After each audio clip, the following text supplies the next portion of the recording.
इस समय आप देख रहे हैं YouTube टीवी।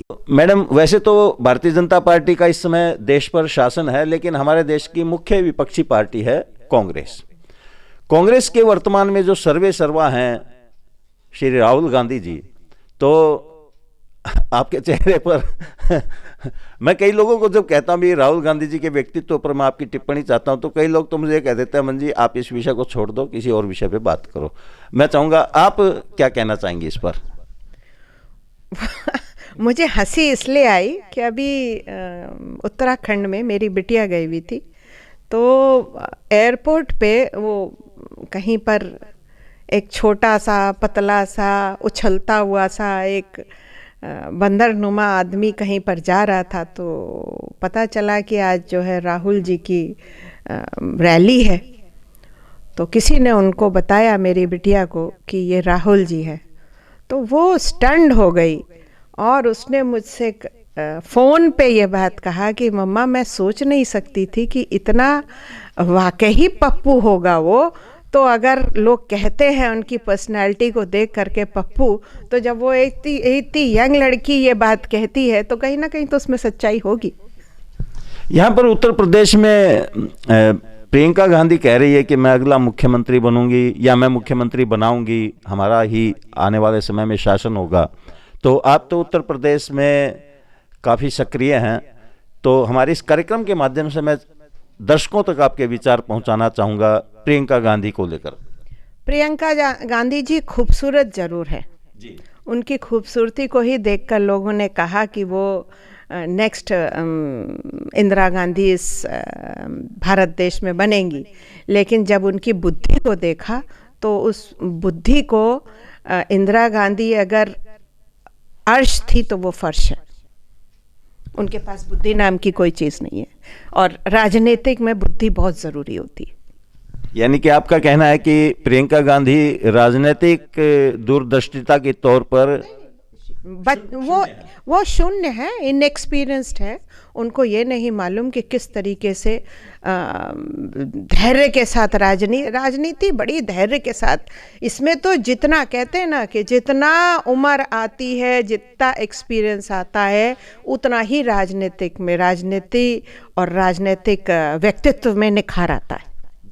मैं भारतीय जनता पार्टी के शीर्ष नेताओं से और पार्टी के बड़े नेताओं से ये हाथ जोड़कर विनती करती हूँ कि बहन कीर्ति सिंह को एक बार भाजपा में विधानसभा या लोकसभा में पहुँचाकर उनका मान बढ़ाएं, जिससे कि बहन कीर्ति सिंह जी कहीं ना अपने हरदोई क्षेत्र और आसपास के क्षेत्रों का और अधिक विकास कर सकें, जिससे कि यहाँ का हरदोई क्षेत्र का नाम पूरे भारत में सबसे ज़्यादा ऊपर हो, क्योंकि कीर्ति सिंह जी अपने व्यक्तित्व की वजह से, समाजकार की वजह से इसको और आगे ले जा सकती हैं। इसीलिए शीर्ष नेताओं से मेरी विनती है कि आप एक बार इनको सेवा का अवसर अवश्य प्रदान करें। धन्यवाद। इस समय आप देख रहे हैं एक मुलाकात उत्तर प्रदेश के खास व्यक्तित्व के साथ।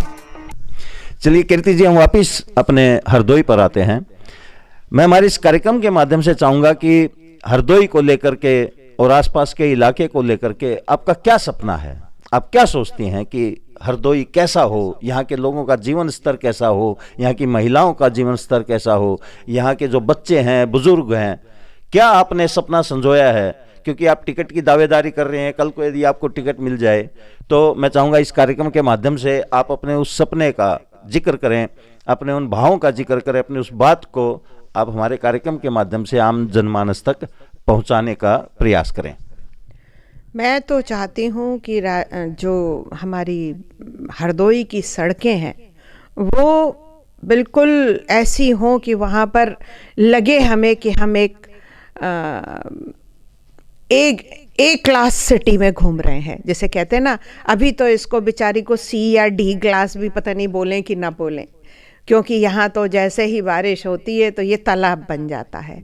तो सबसे ज़्यादा ज़रूरी मेरी समझ से ये है कि इसकी सैनिटाइजेशन को ठीक किया जाए, इसके पानी के बहाव को ठीक किया जाए, यहाँ पर रोज़गार दिए जाएं, यहाँ पर महिलाओं के लिए आगे बढ़ने की व्यवस्थाएं दी जाएं, यहाँ पर इंडस्ट्रीज़ बने, इंडस्ट्रीज सेटअप हों।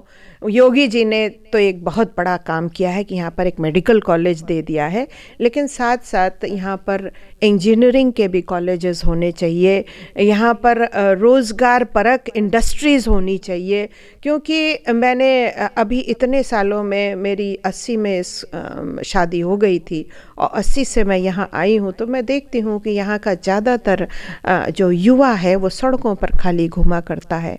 पढ़ा भी लिखा है, अगर हम लोगों ने उसको पढ़ा भी दिया है, IISc भी पास कर लिया, तो उसके पास जॉब अगर है तो इस शहर से बाहर है, वरना यहाँ पर तो वो किसी न किसी तरीके से समय काटने के लिए बाध्य है।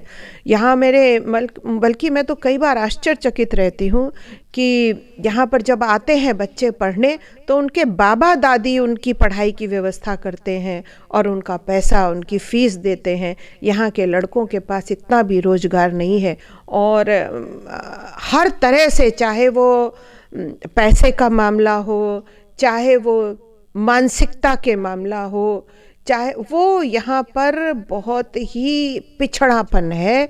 इसको आगे बढ़ाने, इसको एक नया, एक स्मार्ट सिटी बनाना, इसको डेवलप करना, ये मेरा सपना है। सपना तो सपना है, देखिए कब पूरा होता है। यानी कि आप यहाँ का जो आम जनमानस है उसका लिविंग स्टैंडर्ड जो है वो उसके स्तर को बढ़ाना चाहती हैं। बिल्कुल, लिविंग स्टैंडर्ड तभी बढ़ेगा जब यहाँ पर एक व्यवस्था, रोजगार की व्यवस्था अच्छी होएगी, पढ़ाई लिखाई की व्यवस्था होगी। अभी तो यहाँ पर एक बीएड कॉलेज ढंग का नहीं है, यहाँ पर एक लड़कियों के लिए तो कुछ है ही नहीं।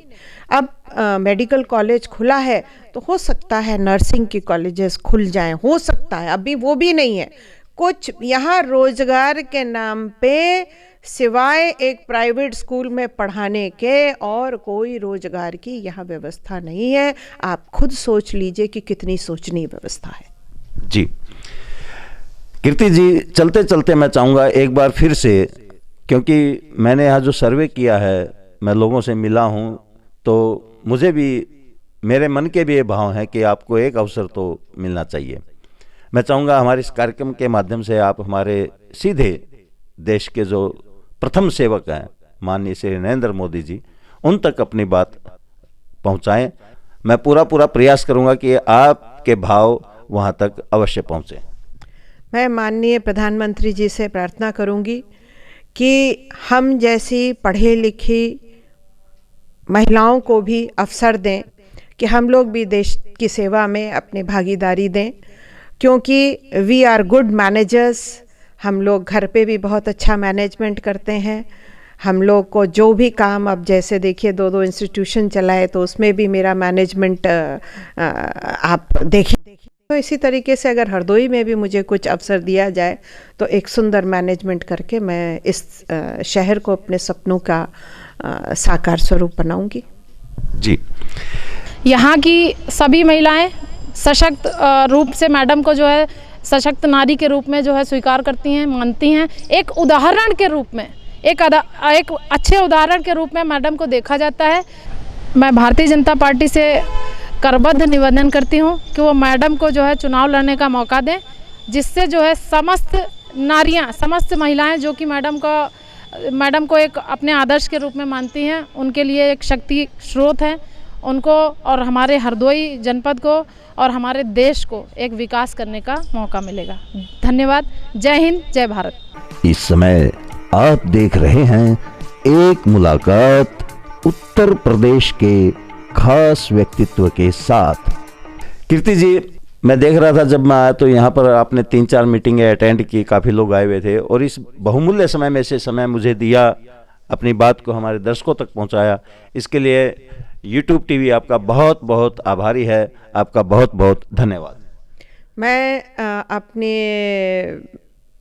अपने हृदय के उद्गार व्यक्त नहीं कर सकती कि आप लोगों ने मुझको इस वक्तव्य, इस भेंट के लिए मुझको चुना और मुझे पूरा विश्वास है कि मेरे YouTube के चैनल के जितने भी दर्शक हैं वो मेरी अगर कोई ऐसी बात हो जो उनको अच्छी ना लगी हो तो उसके लिए मुझे क्षमा करेंगे। और मैं बहुत बहुत धन्यवाद देती हूँ इस YouTube के प्रवर्तक श्री अमन कौशिक जी से कि उन्होंने अपने व्यस्तम समय से अपना समय निकाल करके मेरा ये साक्षात्कार लिया। बहुत बहुत धन्यवाद। जय हिंद, जय भारत।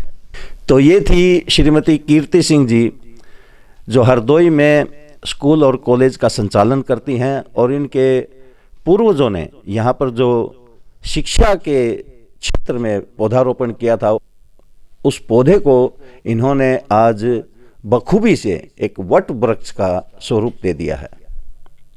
एक और हस्ती के साथ मैं आपके सामने फिर पेश होऊंगा। तब तक मुझे अमन कौशिक को दीजिए इजाजत। जय हिंद।